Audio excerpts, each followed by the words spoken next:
سلام مامان گربه، خوشگلم. نگاه کن بچه هاش تو این کتاب فروشی زایمان کرده. 5 تا بچه داره. چند روز پیش اومدم بهشون غذا دادم، انگار منو میشناسن. وای خدا، وای خدا. یکی هم اومد. براتون غذا آوردم، الان بهتون میدم. خدا این چقدر خوشگله.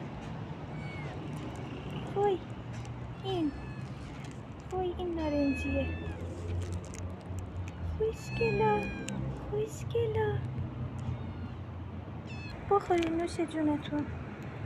یه مقداری اضافه های مرغ و پختم و آوردم براشون.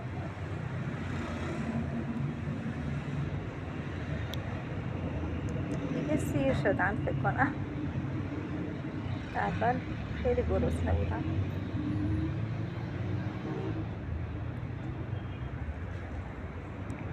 بخورین نوش جونتون.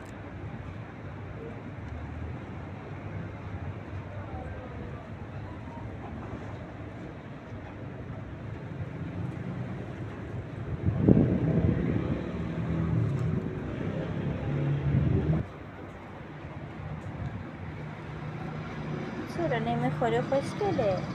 سیر شدی؟ آره؟